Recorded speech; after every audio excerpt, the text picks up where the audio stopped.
Para mí es muy importante empezar diciendo que no, lo que yo no quiero hacer cuando doy una charla es decir o cómo hacer las cosas. No es algo que me parece útil. Lo que más me interesaría sería ofreceros un marco o unas herramientas a través de las cuales vosotros podéis tomar vuestras decisiones. Porque para mí una preocupación que tengo es cómo el ámbito de la educación se ha ido más y más profesionalizando. Como si ahora la educación fuera algo que tienes que tener un máster. Y para mí no es así, ¿no? Para mí la educación es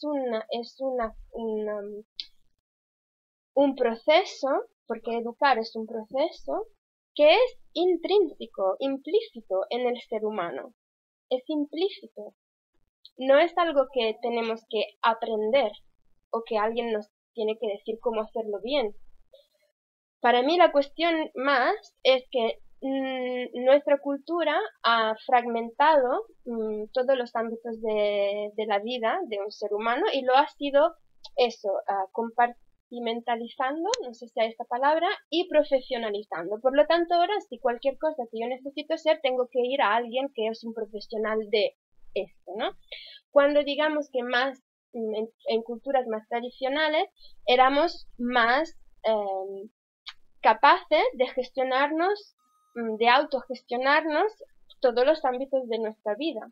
Teníamos conocimientos y teníamos no solo conocimientos a nivel abstracto, que es mucho la manera de entender el conocimiento actual, es una manera muy académica, muy abstracta, sino teníamos conocimientos súper prácticos, vivenciales, porque habíamos vivido, tenido experiencias y teníamos capacidades de observación que quizá hoy en día no se fomenta mucho esto, no se fomenta más el preguntarle al experto cómo se tiene que hacer algo y luego lo hacemos así. Y en el tema concreto de la educación, para mí esto genera una situación, yo por mi experiencia de haber hablado con muchos padres y madres, una situación a momentos absurda de alguien que está intentando hacerlo bien, como le ha dicho tal y cual, y luego escucha que tal y cual otro le está diciendo de hacerlo de otra manera. Y es como, entonces, ¿qué es lo que tengo que hacer? ¿No? Y he hablado con madres y padres un poco desesperados. No sé cómo hacerlo. Y a mí eso es lo que me gustaría un poco evitar esta situación. Decir, ya sabemos hacerlo, que nos podemos relajar. Ya somos educadoras. No es que tenemos que...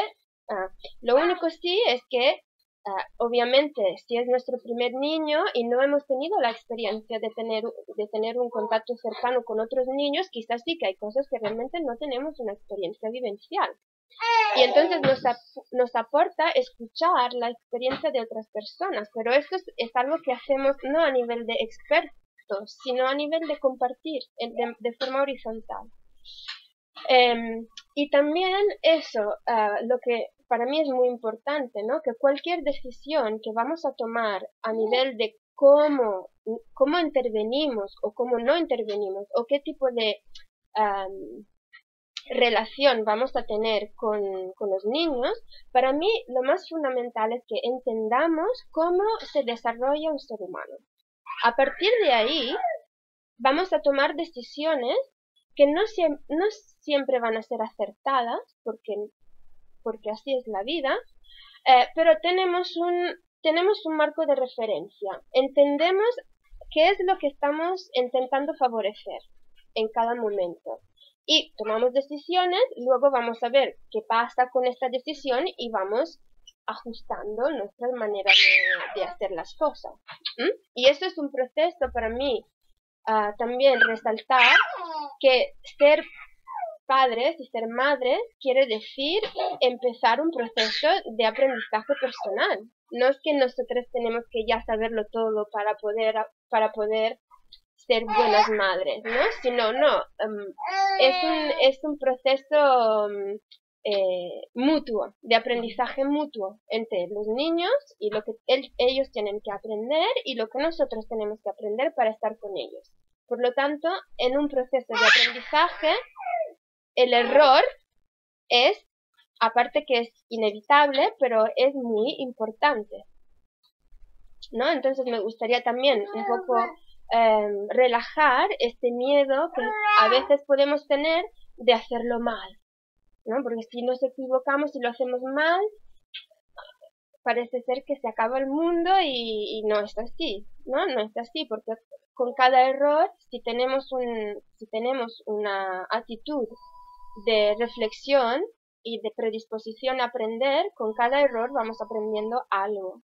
Y eso creo que es al final el regalo más grande que hacemos a nuestros hijos e hijas, es modelar una persona que quiere aprender y que no se deja asustar por el miedo a equivocarse y que utiliza sus errores de una manera constructiva. Esto es lo que más, modelar eso a nuestros hijos e hijas es el regalo, quizá uno de los regalos más grandes que podemos hacer. ¿Sí? Entonces,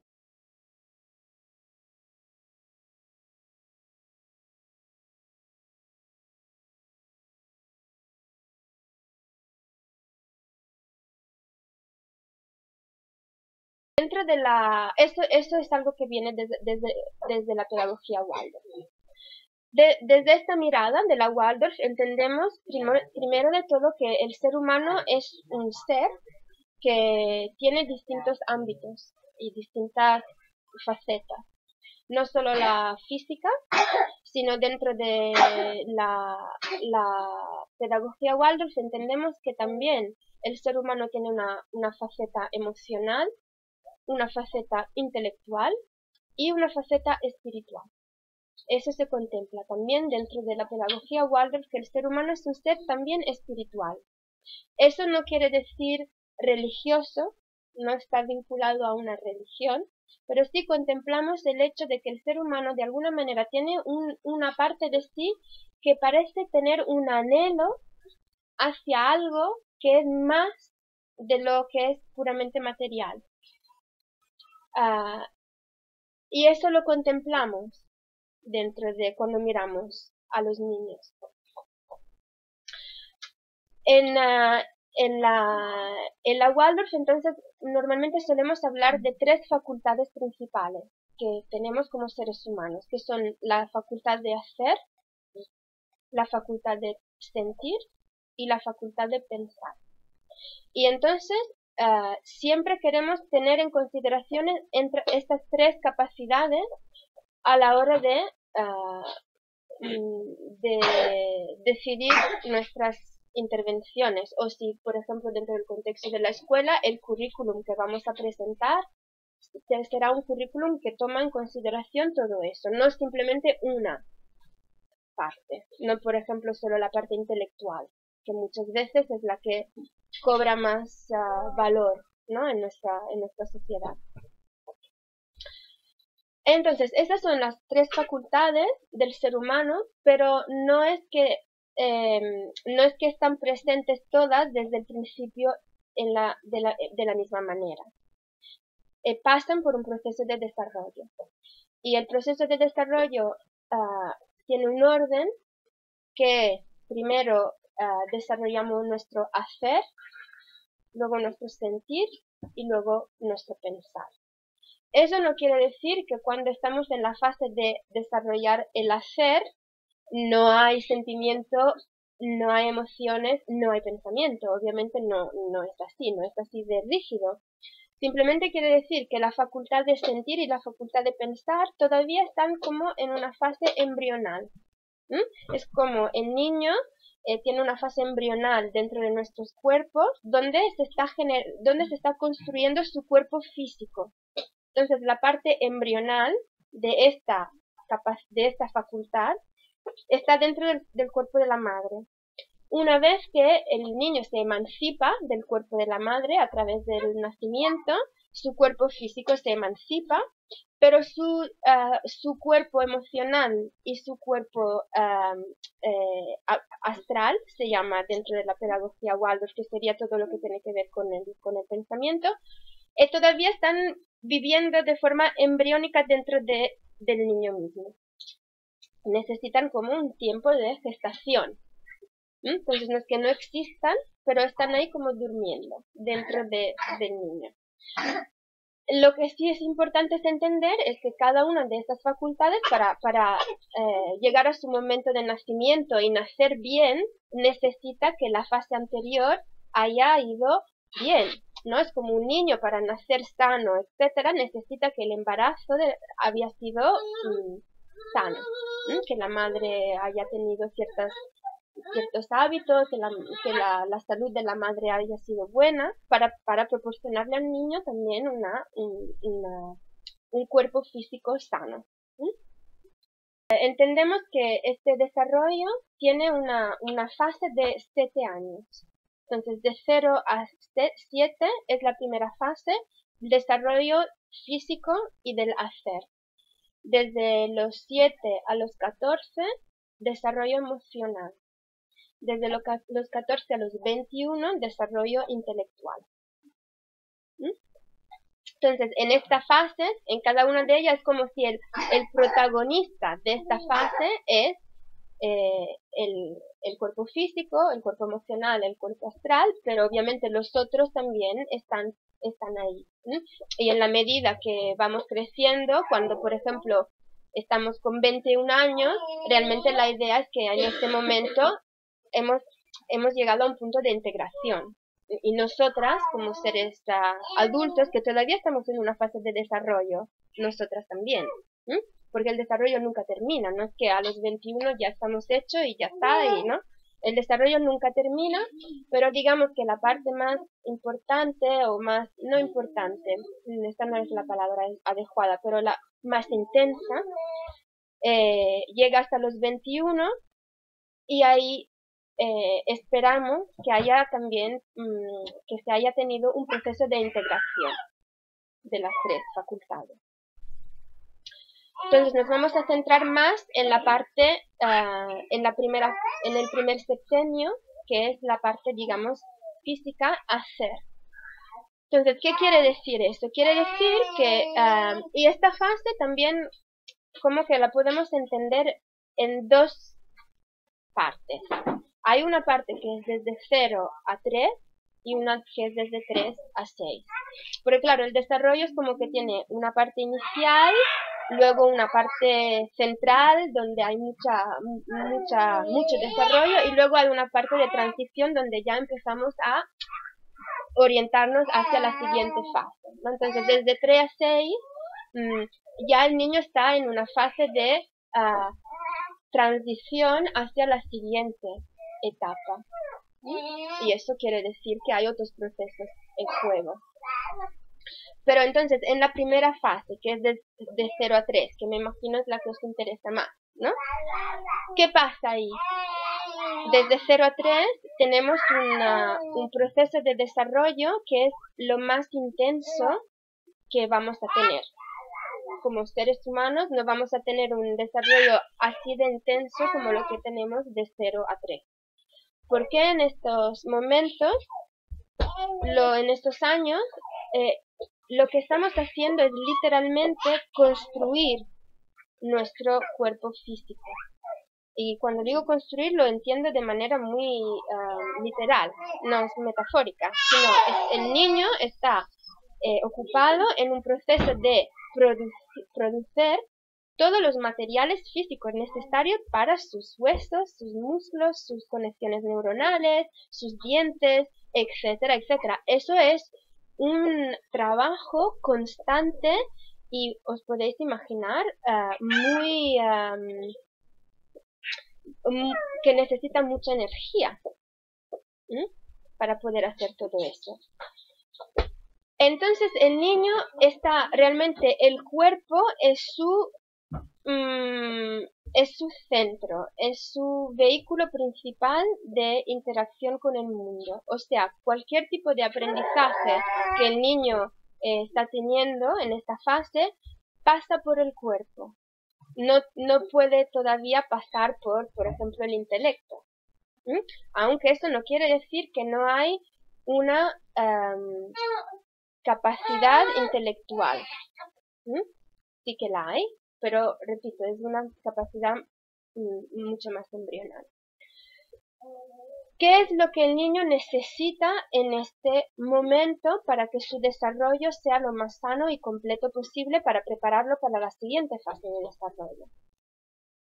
Entonces el niño necesita la posibilidad de realmente vivir su cuerpo de la manera más completa, más plena posible.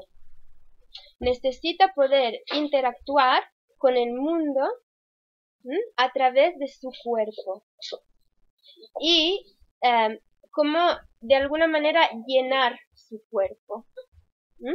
El niño es como que cuando es muy pequeñito, os dais cuenta, no tiene control sobre sus extremidades, ¿no? Es como si el niño empieza desde el centro y se tiene que expandir y tomar, propiedad, no sé si hay esa expresión, de su propio cuerpo. No tiene que empadronarse con su propio cuerpo. Eso es un proceso que necesita un tiempo. Entonces es muy importante que el niño tenga la capacidad de hacer todos los experimentos necesarios a nivel de movimiento para realmente entender su cuerpo y cómo funciona su cuerpo en relación con su entorno. Tener varias experiencias que se repiten, o sea, una experiencia no es suficiente. El niño necesita varias experiencias. ¿Por qué? Hay una cuestión neurológica. Las conexiones neurológicas, no sé si se llaman caminos neurológicos, no sé cómo se llaman en castellano. En inglés se llaman como caminos neurológicos. Serían... Sí, los nervios son los conductores de estas conexiones neurológicas. Estas se construyen a través de unas acciones repetidas. Se tienen que repetir muchísimas veces. Por eso nos encontramos a un niño que hace la misma acción una y otra vez. ¿Por qué está haciendo esto? Porque cada vez que lo hace se está como consolidando una conexión neurológica. Es importante entender esto, entender que los niños a momentos necesitan repetir. Y entonces, a veces, si no entendemos esto, nos parece que el niño se va a aburrir, necesitamos estimularlo mucho, ofrecer muchas actividades distintas para estimular el niño. Esta es una cuestión que a mí me preocupa, esta de estimular. No hace falta estimular. Los niños ya se autoestimulan ellos. Es como los niños ya tienen dentro de sí mismos podemos llamarla o un programa o simplemente una sabiduría interna que ya le provoca querer hacer las cosas que le hacen bien.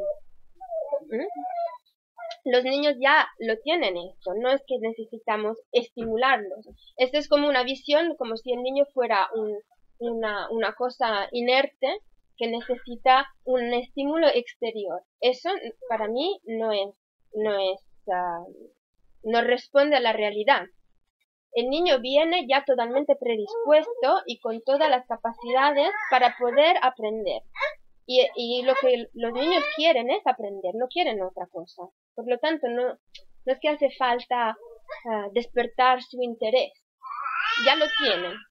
Lo que sí hace falta es entender que en cada fase su interés será distinto. O sea, el interés o el campo de aprendizaje de un niño entre 0 y 3 será muy distinto del campo de aprendizaje de un niño desde 6 a 14, por ejemplo. Por lo tanto, es importante que tomamos esto en consideración para crear un entorno que favorezca el tipo de experiencia que el niño en este momento más necesita.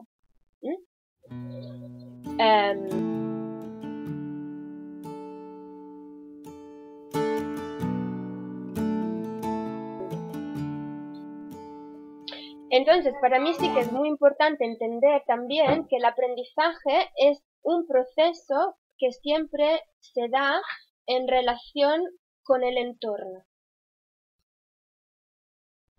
El aprendizaje no existe por sí mismo. El aprendizaje siempre existe en relación al entorno dentro del cual la persona se encuentra. Y el entorno puede favorecer o obstacular este aprendizaje. Obstacular no es tanto el aprendizaje, obstacular el desarrollo. El desarrollo se puede obstacular a través de un entorno que no es favorecedor. Por lo tanto, un entorno no favorecedor en esta época sería un entorno donde el niño no puede estar en libertad de movimiento. Un entorno donde el niño tiene limitaciones muy serias de movimiento, donde por ejemplo tiene que estar mucho rato en una posición, donde está atado, yo que sé, se pasa muchas horas en el carrito, muchas horas en el coche, muchas horas sentado enfrente de algo. Eso no es un entorno favorecedor. Esto no apoya el desarrollo del niño, porque el niño en este momento lo que necesita es moverse. Y necesita moverse por sí mismo. No moverse con la ayuda de aparatos o la ayuda de un adulto que le hace. No, necesita moverse por sí mismo, porque necesita construir su propia capacidad de moverse. Si le ponemos, por ejemplo, a un niño en uno de esos que no sé cómo se llaman, un andador, este aparato no está favoreciendo que el niño desarrolle su propia capacidad de movimiento. Lo que está haciendo es suplementar esto desde el exterior, por lo tanto, impedir que el niño lo desarrolle por su cuenta. Y nos puede parecer muy interesante a nosotros ver el niño que hace esto, nos puede parecer muy divertido, pero si entendemos lo que el niño realmente necesita en este momento, entonces ya podemos ver que este aparato no le está aportando nada útil. Porque el divertimiento, la diversión, no es lo que buscamos. No es que estamos buscando la diversión. Estamos buscando aportar, favorecer un proceso de desarrollo. La diversión puede ser incluida en el sentido que cuando un niño se está desarrollando en coherencia con sus necesidades, normalmente el niño está contento, está feliz, pero la diversión en sí misma, como la entendemos nosotros, no es equivalente a desarrollo o ni siquiera aprendizaje. Eso es importante entenderlo, ¿no? Que hay muchísimas propuestas hoy en día para entretener a los niños. Algunas de ellas tienen un valor a nivel de desarrollo muy bajo o inexistente, o incluso a momentos perjudicantes, como estos aparatos, por ejemplo. Entonces, creo que sí es importante entender esta relación entre desarrollo, aprendizaje y entorno. Entonces, ahí dentro del entorno es donde encontramos la cuestión de los límites. En este momento, cuando hablamos de límites, como tú decías, el desarrollo no es lo mismo para un niño de una edad como del otro, por lo tanto los límites tampoco van a ser los mismos. Porque los límites son... los límites podríamos entenderlos de esta manera. Si pensamos en una célula, la célula es un organismo vivo que está constantemente en relación con su entorno a través de un límite que es muy importante, que es su membrana. La membrana es lo que define hasta dónde está la célula y hasta dónde está el entorno. El límite lo que proporciona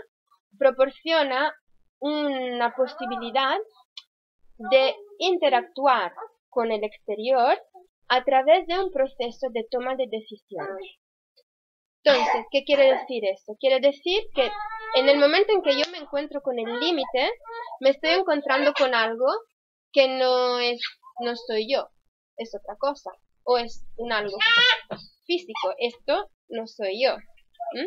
Entonces, en el momento en que yo me encuentro con un límite, yo tengo la oportunidad de decidir qué tipo de relación quiero tener yo con este algo, que no soy yo. Esto es el proceso fundamental del aprendizaje. Tomar decisiones. Decidir en cada momento qué hago yo con esto. ¿Lo empujo o no? ¿O me lo llevo? ¿Me lo pongo en la boca para saber cómo sabe? ¿Le doy golpe? Todas estas son decisiones.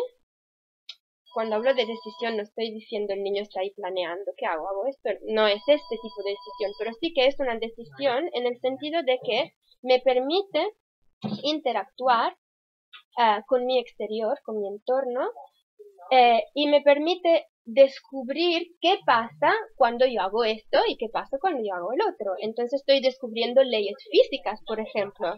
Estoy descubriendo que las cosas se caen, que las cosas no se mantienen en el aire. Esto es un descubrimiento de una ley física.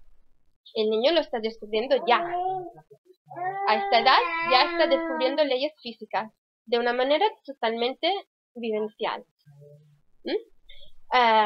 Está descubriendo leyes físicas que tienen que ver con el calor de los cuerpos físicos, ¿no? Cuáles son más fríos, son más calientes, etcétera, etcétera. El movimiento, el peso. Está descubriendo muchísimas cosas a nivel vivencial. Por lo tanto, es importante ofrecer a los niños un entorno que le permita hacer todos estos descubrimientos, o sea, tomar todas estas decisiones sin que haya peligro. Porque al final, el límite, ¿cuál es su función?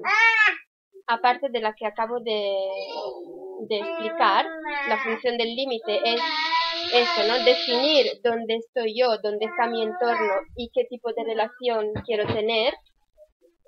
Pero también tiene otra función el límite. ¿Y cuál es? Proteger. Por ejemplo, si yo tengo en mi entorno algo que amenaza o la seguridad física del niño o le impide, por ejemplo, entrar en este proceso de descubrimiento, etcétera, este algo tendría que estar fuera de mi límite. Este algo, el límite, tendría que mantenerlo fuera. Exactamente. El niño queremos que viva dentro de un espacio donde hay un límite a su alrededor. Este límite está ahí para proteger la salud, pero también proteger su proceso de desarrollo. Entonces, todo lo que no aporta, todo lo que no favorece su desarrollo, queremos que esté fuera de este límite. Lo más posible. No, tenemos que también tomar en consideración que el niño no vive solo en el mundo, sino vive en relación con otras personas que también tienen sus necesidades de desarrollo. Y por lo tanto, no es que, digamos, este círculo que estoy dibujando con el niño en el medio no existe solo, sino hay otros círculos que constantemente se solapan. Pero a la hora de poner límites, ¿qué es lo que nos guía? ¿Cuáles son los criterios que nos guían en poner límites o no poner límites? Serían salvaguardar las necesidades de las personas que están implicadas en esta situación. Por lo tanto, el niño primariamente, pero también los adultos. Nosotros también estamos en un proceso de desarrollo, nosotros también tenemos unas necesidades que necesitan ser salvaguardadas por límites.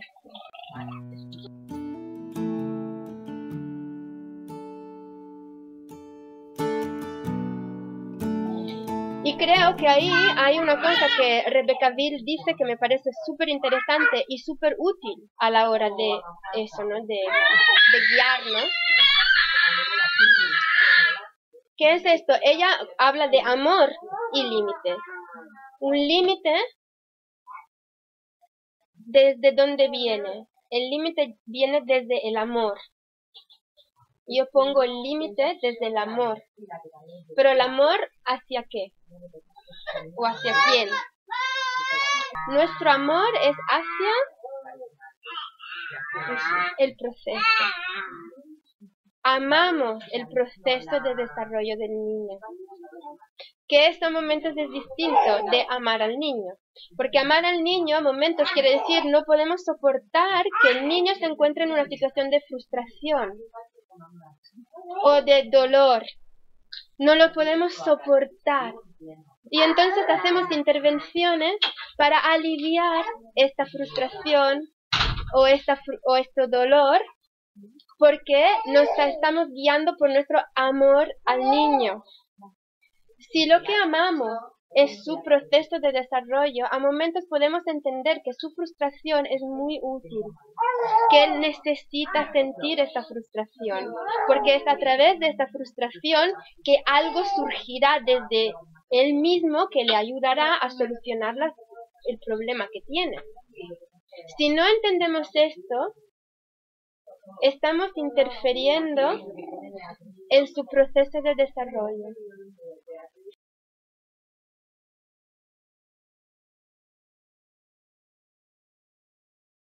Una de las primeras capacidades que el niño necesita adquirir es levantar la cabeza. ¿Sí? Yo necesito favorecerle al niño toda una serie de oportunidades para descubrir cómo se levanta la cabeza. ¿Qué tengo que hacer yo en mi cuerpo para levantar la cabeza? Si siempre estoy en una posición que no me permite descubrirlo, o porque mi cabeza ya está levantada por otra cosa, o porque no puedo levantar mi cabeza porque estoy, yo qué sé, estamos impidiendo este paso fundamental. Siguiente paso sería, como me giro. Estoy así, veo algo, me quiero girar. ¿Cómo lo hago esto? Estos son procesos súper complicados. Nosotras quizás no le damos suficiente importancia, pero son procesos que dentro de ellos tienen toda una secuencia neurológica, muscular, etcétera, etcétera, muy compleja. Y necesita este tiempo para darse. Siguiente paso, ¿cómo me muevo? ¿Cómo me levanto? ¿Cómo me desplazo? Todo eso son pasos fundamentales que necesitamos observar muy bien cómo el niño está lidiando con estos retos. Observarlo, ¿no? Y especialmente observarlos en su momento de frustración. Observar cuándo llega la frustración. ¿Cuánto dura la frustración? ¿Y qué forma toma esta frustración? El niño se puede frustrar de muchas maneras, ¿no? Entonces podemos empezar a detectar cuál es la manera de frustrarse de nuestro hijo, porque seguramente vamos a ver que esta manera de frustrarse se manifestará a lo largo de su vida. Entonces también vamos cogiendo un poco de información sobre su personalidad, su carácter, ¿no? Algo que es suyo.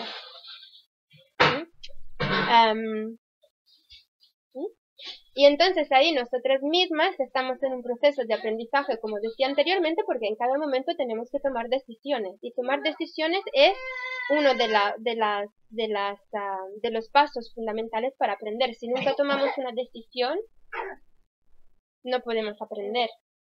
Por lo tanto, si los niños nunca pueden tomar una decisión porque todo ya está decidido por ellos, y en este momento quiere decir todo ya está hecho, no tienen muchas oportunidades de aprender.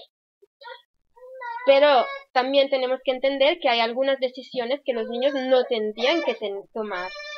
Cuando yo digo es muy importante que los niños tomen decisión, esto sí que es verdad, pero es verdad decisiones que son apropiadas a su fase de desarrollo. Hay decisiones que los niños no pueden tomar y por eso estamos, para tomar estas decisiones, para que no se tengan que preocupar por cosas que les superan. Entonces esa es otra función del límite, proteger el niño de ciertas decisiones que no son adecuadas para él. Y eso en cada fase de desarrollo es distinto.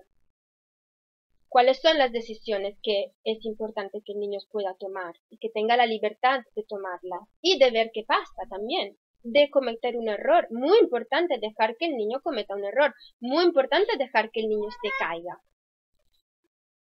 Si nunca se cae el niño, ¿cómo va a entender cómo funciona el mundo? Si nunca cae, si nunca se hace daño.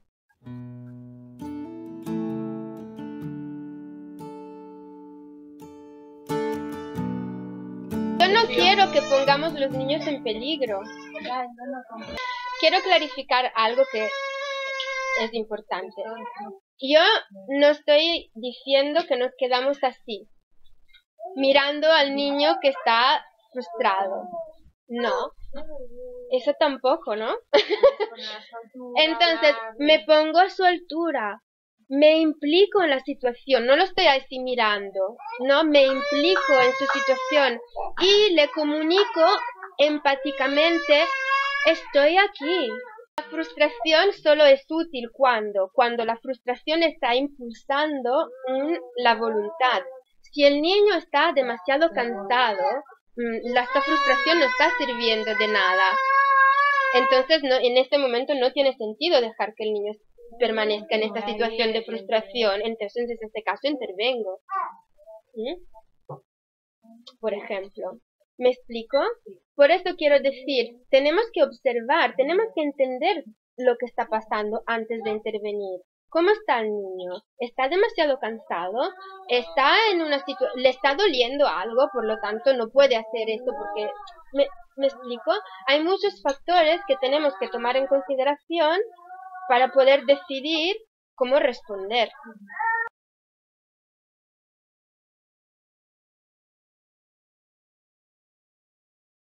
Ahí es donde tú pones los límites. Los límites que quiere decir, ¿dónde dejo yo a mi hijo? Yo elijo el entorno donde mi hijo se va a encontrar. Esta es mi decisión. Hacemos lo mejor que podamos desde la conciencia. Para mí eso, ¿no? Cuando decía antes, las capacidades fundamentales que necesitamos son observar y ser conscientes. Y a partir de ahí hacemos lo mejor que podamos dentro de todas las complicaciones y limitaciones que la vida nos presenta. Porque es así, porque podemos tener todas las ideas súper maravillosas, pero nuestra realidad... Pues terminamos un poco aquí. Es una charla que solo realmente está en la superficie de las cosas, no tenemos la posibilidad de ir más en profundidad.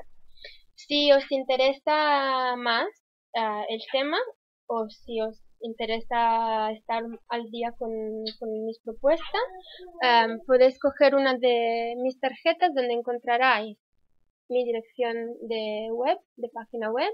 Ahí hay varios artículos, hay vídeos, también hay el programa de mis charlas, etcétera. Y pues os agradezco mucho haber venido y haber compartido este tiempo. Bye.